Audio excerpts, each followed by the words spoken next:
Salam, hər vaxtınız xeyir olsun əziz izləyicilərim. Mətbəxtimə və kanalıma xoş gəlmisiniz. Bu səfərki resept hazırlanması olduqca asan, çox ləzzətli, bol şokolad soslu, sobasız keks reseptidir. Sizləri çox intizarda saxlamadan keçək reseptin hazırlanmasına.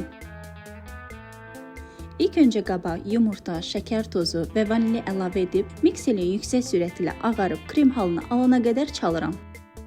Qeyd edim ki, reseptdə istifadə etdiyim ərzağın dəqiq ölçülərini videonun açıqlama bölməsində qeyd etmişəm.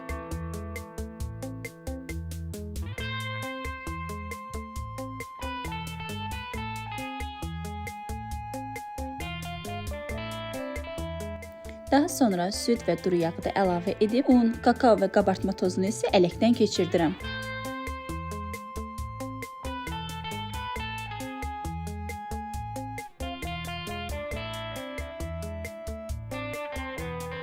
Tək tərkibli kütlə alınana qədər isə qarışdırıram.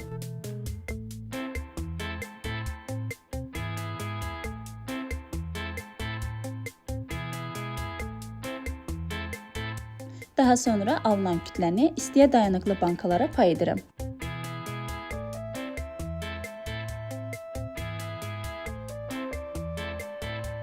Bişirmək üçün geniş bir qazanda qaynayan suya bankaları yerləşdirirəm. Qeyd edim ki, su bankanın yarısından da aşağı hissədə olmalıdır. Əks halda qaynadığı zaman bankanın içərisinə dola bilər və bu da istədiyimiz nəticəni verməyə bilər. Bişməsi üçün isə qazanın qapağını bağlayıb təxminən 15-20 dəqiqə bişirirəm. Kekslər bişənə qədər mən üzəri üçün şokolad sosunu hazırlayıram. Qaba 2-3 xörək qaşığı şokolad yağı və 1-2 xörək qaşığı qatlaşdırılmış süd əlavə edib mikrodalğalı sobada qızdırıram. Bu prosesi su hamamında da etmək mümkündür. Daha sonra üzərinə 1 xörək qaşığı süd əlavə edib qarışdırıram və budur, şokolad sosum hazırdır. Kekslər artıq bişib və hazırdır. Ehtiyatla keksləri sudan götürürəm və təxminən ilk 5 dəqiqə istiliyi çıxdıqdan sonra şokolad sosunu üzərinə əlavə edirəm.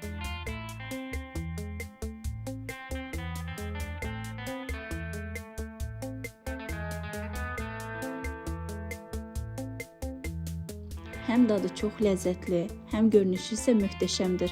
Hazırlanması isə çox asandır. Mütləq hazırlamağınızı tövsiyə etdiyim reseptlərdən biridir. Videomu sona qədər izlədiyiniz üçün təşəkkür edirəm. Video ilə bağlı fikirlərinizi şərhdə mənimlə bölüşməyi unutmayın.